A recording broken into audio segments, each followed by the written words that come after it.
Hello, good evening, everyone. Welcome to Connect Africa. So, in this session, we are going to look at the ongoing escalated Israel Iran war, or rather, you can call it also the US Israel war on Iran. I think it has been a week. It's 8th or 9th day today. So we are going to look at basically what it is impact on Africa. Yes, Kwame. I say that Kwame will join us, but unfortunately, he will not join us on the session. But what I'm going to do is there's an article that he wrote. So I will share it with you. That will give us some thoughts. Yeah. Now, for those of you, maybe if you haven't been following, today the new thing is that the United States publicly, it was already backing Israel, but it has now launched an attack on Iran's nuclear facility, and the foreign minister of Iran has held the first crosstalk after the United States attack on Iran. And for the question that he was asked, what are the options and how will Iran retaliate, he said, all options are on the table, and there are variety of options, to use his own word, variety of options are for Iran. And this is not the first time that Iran saying this, because, as you know, in the Gulf region, the United States has many military bases, of course, with their proxies there in the Gulf. So those are ones. Another one is also now Houthi, who have some kind of deal with the United States, has now called of that agreement, and they are going to join Iran in their attack, as a retaliation for the attacks that is going on against Iran.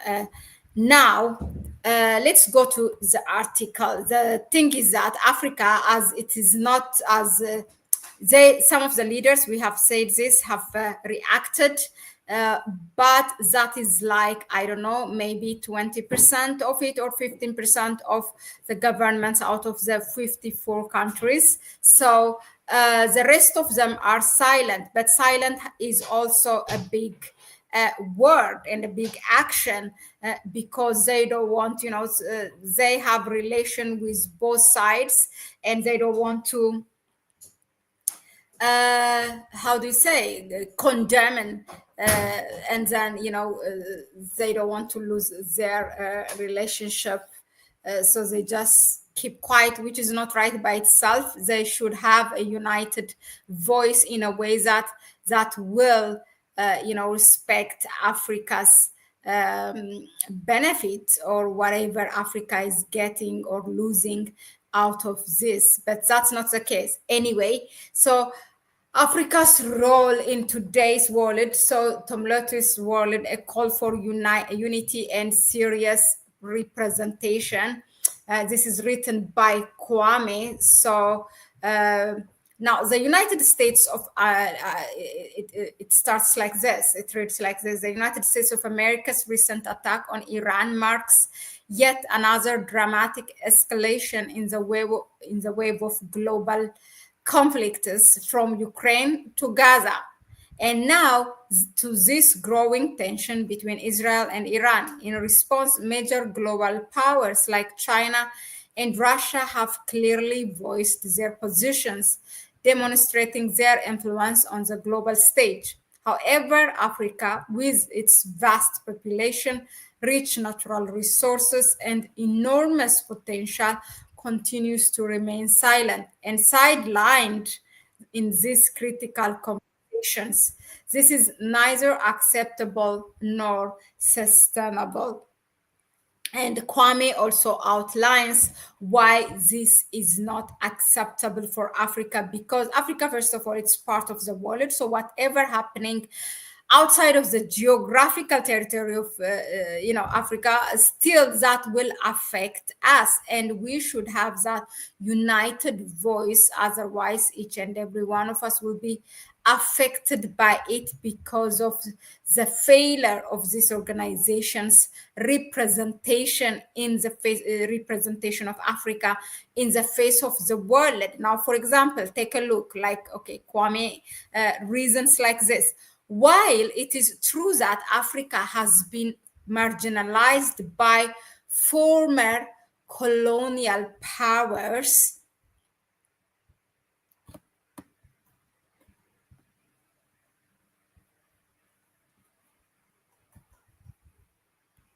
yeah, so while Africa has been marginalized by former colonial powers at the United Nations, particularly through the exclusion of Africa from permanent Security Council membership, this exclusion is not only external, meaning it's not something because those non-African countries did not want us to be there, but also Kwame's reason touches here this. Much of it is also self inflicted. The consistent failure of African heads of state to act together and present a unified front has only worsened the situation. The result is a continent that is either ignored or treated with pity, no respect. Okay? So now he gives also an example in this article. Africa will not be the first to do this, and there are countries who have done it. So it reads, the next argument says, consider the example of China, which earned its place as a permanent Security Council member after strengthening its political, military, and economic standing. Yet, African leaders, even in the face of such an example, they have continued down a path of confusion and disunity. Some side with known enemies of Africa, others engage in timid diplomacy that amounts to passivity, while the majority remain silent, behaving as though they are oblivious to the major shifts shaping today's world.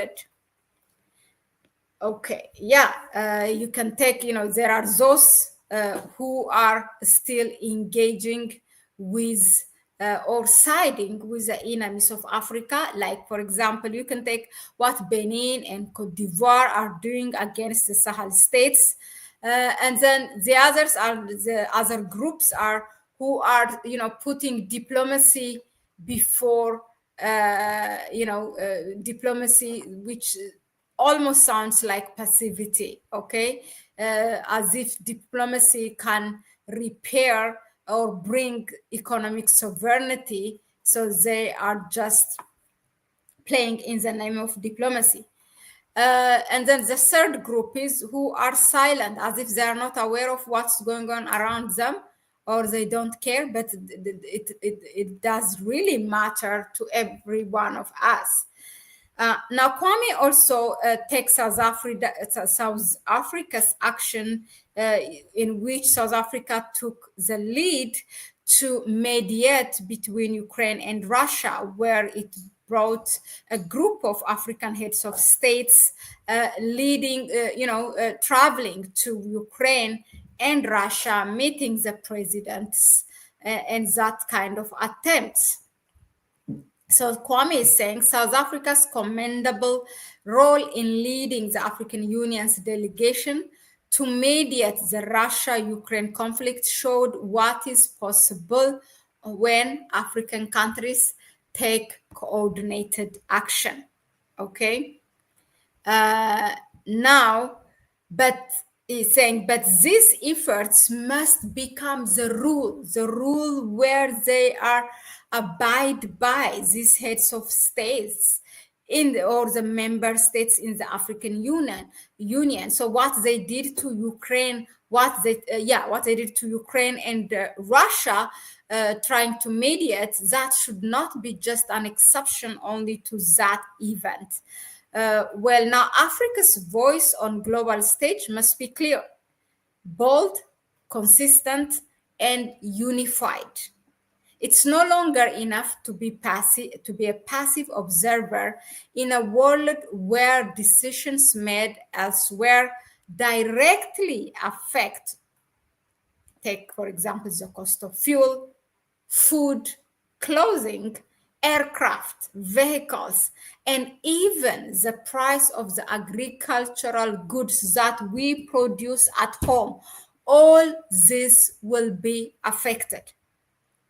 So our so-called, Kwame continues, our so-called leaders cannot continue blaming external factors for our suffering without actively engaging in the global discourse that shapes those very outcomes. Participation must come before compliance. So diplomacy must come before despair.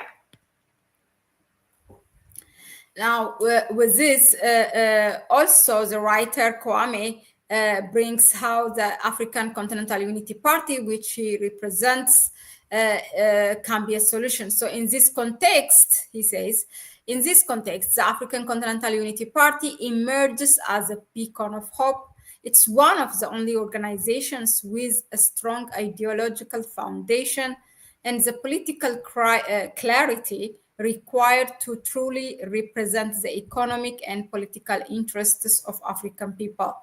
The time has come for intentional and assertive engagement on the global stage, protecting Africa's interests, defending its resources, and standing firm against exploitation by foreign powers, corporations, and parasitic systems that continue, to depend on Africa. Now, finally, a call for action by the writer or by Kwame Gonza is that we call on all Africans within the continent and across the diaspora to join the African Continental Unity Party. So he says, together we can claim our voice shape destiny and ensures that Africa plays a meaningful and decisive role in shaping the world of today and tomorrow. So, yeah. You can find the information about the African Continental Unity Party on their website, which is as it is African Continental Unity Party and .com.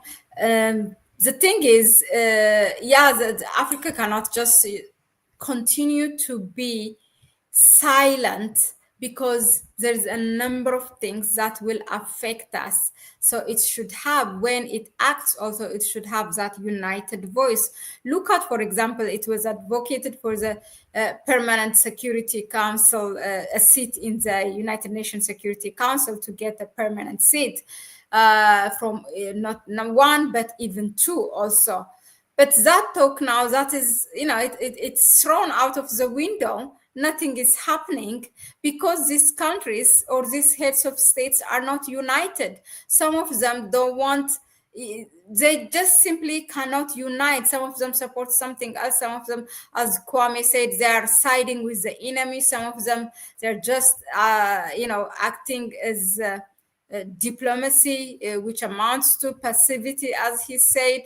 And some of them are like, it doesn't matter for them, as if they are not part of this world, okay? And that doesn't work for Africa anymore. We should have that united voice. That's why we don't have, it was by the end of Biden's administration, the Permanent Security Council permanent seat was promised for Africa, but nothing happened. And still, Africa is not also complaining. Now they know that the ball is in their court, okay? That's why they are quiet. Well, thank you very much for tuning in, and we will bring you developments as they come in. But if you have any thought or anything, I mean, it's not just us coming in here presenting things.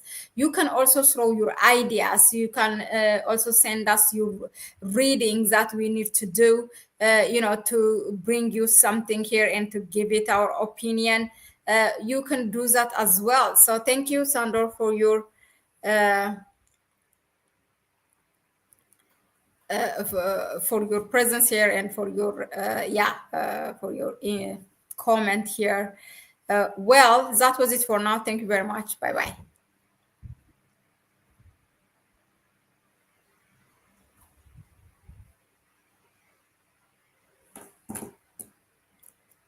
Yes, Anton. You know what? I'm gonna put the link here. Let me just put you the link.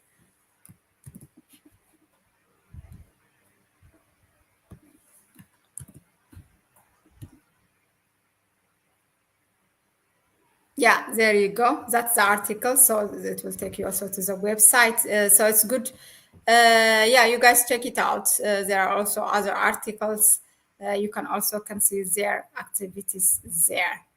All right, then it's a bye bye for me for now. Ciao, ciao. You're welcome, Anton. Bye.